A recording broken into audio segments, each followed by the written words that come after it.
بسم الله الرحمن الرحيم. تبارك الذي بيده الملك وهو على كل شيء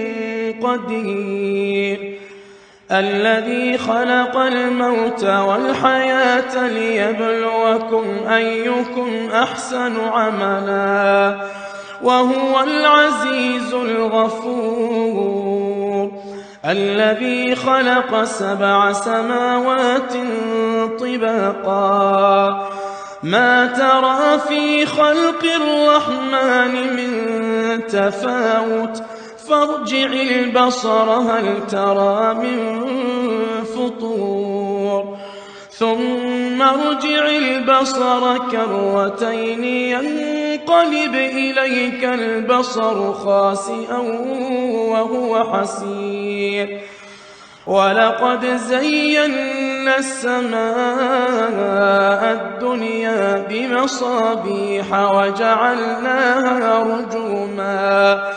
وجعلناها رجوما للشياطين واعتدنا لهم عذاب السعير، وللذين كفروا بربهم عذاب جهنم وبئس المصير، إذا ألقوا فيها سمعوا لها شهيقا وهي تفور تكاد تميز من الغيظ،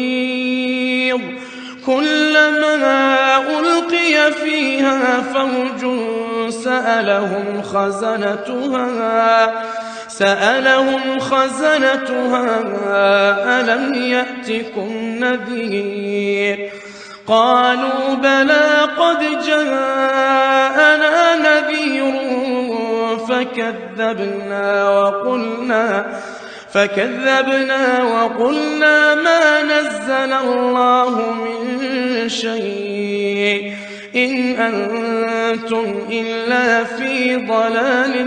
كبير، وقالوا لو كنا نسمع أو نعقل ما كنا في أصحاب السعير، فاعترفوا بذنبهم فسحقا لأصحاب السعير، إن الذين يخشون ربهم بالغيب لهم مغفرة وأجر كبير، وأسروا قولكم أو اجهروا به إنه عليم بذات الصدور، ألا يعلم من خلق وهو اللطيف الخبير، هو الذي جعل لكم الأرض ذلولا فامشوا في مناكبها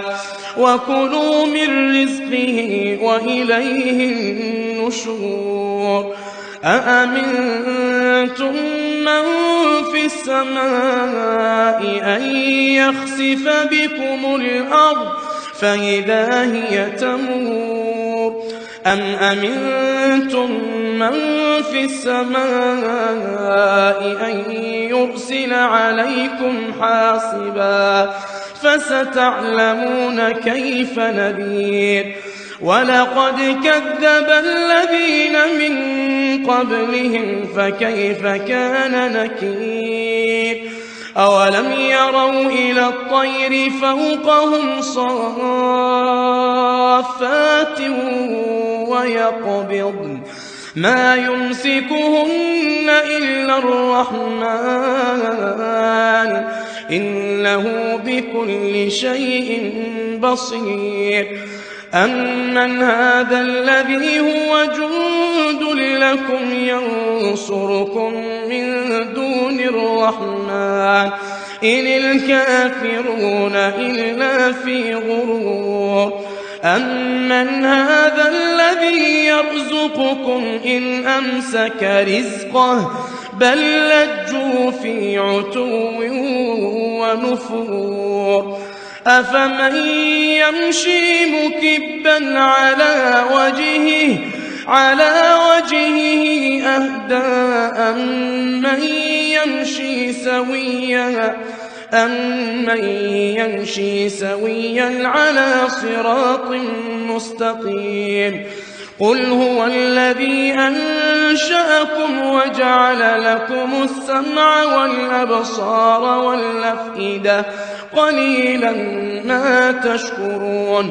قل هو الذي ذرأكم في الأرض وإليه تحشرون ويقولون متى هذا الوعد إن كنتم صادقين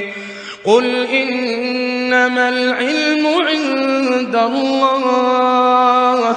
وإنما أنا نذير مبين فلما رأوه زلفة سيئت وجوه الذين كفروا وقيل هذا الذي كنتم به تدعون